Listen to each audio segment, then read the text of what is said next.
મારું નામ એડવોકેટ સિરાજ અબરાણી. હું ક્રિમિનલ સાઇડમાં પ્રેક્ટિસ કરું છું. હું આજે મારા હાથી પ્રભુલાલ નથુલાલ દેત્રોજા, જે નવાગામ મોરબીના રહેવાસી છે, તેના વતી આજે મીડિયા સમક્ષ પ્રેઝન્ટ થયો છું. મેટરની જો વાત કરવામાં આવે તો મારા અસીલ પ્રભુલાલ નથુલાલ દેત્રોજા, જે જગ્યા ગાંધીનગર જિલ્લાના કલોલ તાલુકા, જાજપુર રેવન્યુ સર્વે નંબર 252 અને 261 મુજબની જે જગ્યા છે, તે જગ્યામાં બે વ્યક્તિઓ એટલે કનૈયાલાલ સુંદરસિંહ દેત્રોજા અને વિશ્વાસ કનૈયાલાલ દેત્રોજા, આ બંને વ્યક્તિઓએ ખોટી સમજ પાડીને એના ધ્યાન બાદ ખોટો દસ્તાવેજ ઉભો કરી લીધેલો. જે જગ્યાના દસ્તાવેજ બાદ જે અવેજની રકમ છે એ મારા અસીલના ખાતામાં એટલે કે પ્રભુલાલ નથુલાલ દેત્રોજાના ખાતામાં પૈસા, અવેજના પૈસા એની જાણ બહાર નાખી અને એની ખોટી સિગ્નેચર કરી, ખોટી પાસબુક મેળવીને પૈસા ઉપાડી લીધેલા નો આખી આખો બનાવ છે. હું શોર્ટમાં આ બનાવની વાત કરું છું.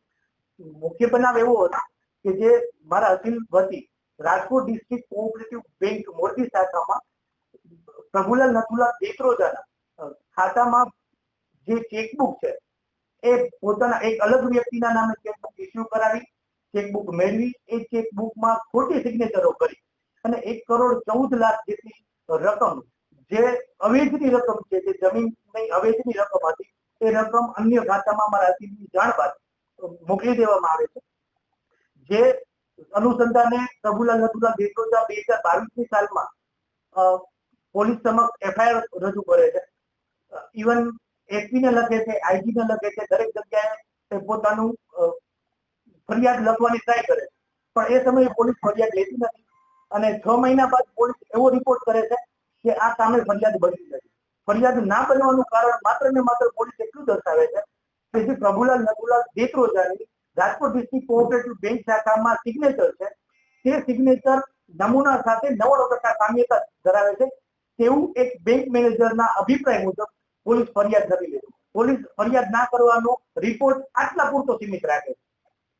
જ્યારે બેંક મેનેજર બીઆર વડાવિયા એ પણ એક આરોપી હોય, અમે એને આરોપી બનાવતા હોય, ત્યારે માત્ર એની વાત માનીને પોલીસ ફરિયાદ નથી બનતી એવું દર્શાવે છે.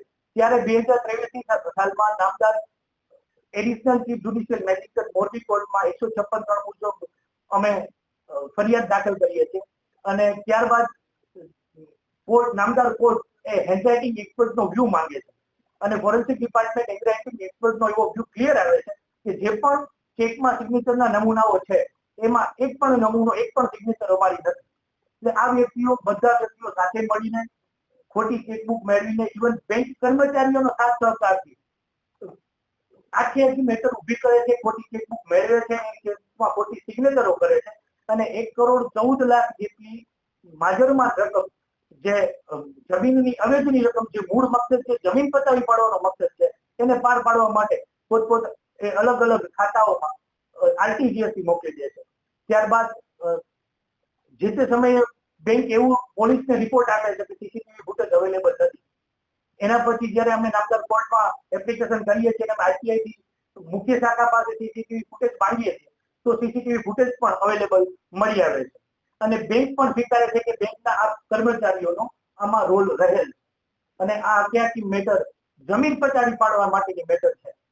અને આમ કરીને જ્યારે નામદાર additional chief judicial magistrate Morbi તારીખ 25/8/2025ના રોજ સીઆરએમ અમારી જે ક્રિમિનલ ઇન્ક્વાયરી હતી 163/2023 એના સામે હુકમ કરતા 156 મુજબ ફરિયાદ દાખલ કરવાનો હુકમ કરેલ છે. એની સામે ફરિયાદ દાખલ કરવાની ફરિયાદ અમે જ્યારે ફરિયાદ કરેલી છે એ આરોપી નંબર 1 છે કનૈયાલાલ સુંદરસિંહ દેત્રોજા, આરોપી નંબર 2 છે વિશ્વાસ કનૈયાલાલ દેત્રોજા, જે કનૈયાલાલના ફ્રેન્ડ છે. આરોપી નંબર 3 છે ઉપેન્દ્ર ભગવાનજી કાસુંદ્રા, જ્યારે આરોપી નંબર 4 છે બીઆર વડાવિયા, જે રાજકોટ ડિસ્ટ્રિક્ટ કોઓપરેટિવ બેંકના બેંક મેનેજર છે. અને જ્યારે આરોપી નંબર 5 છે એક અશોકભાઈ કરીને છે, જે બેંકમાં એક સફાઈ કર્મચારીનું કામ કરે છે, સાથે સાથે ઉપેન્દ્રભાઈ ઓફિસમાં કે હોટલમાં પણ કામ કરે છે.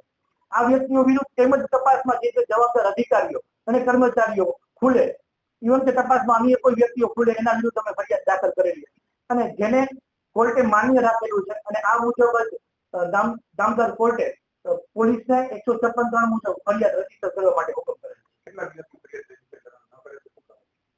ફરિયાદ રજીસ્ટર જ્યારે કોર્ટનો હુકમ હોય ત્યારે ઓન ધ સ્પોટ પોલીસે ફરિયાદ રજીસ્ટર કરવી જોઈએ.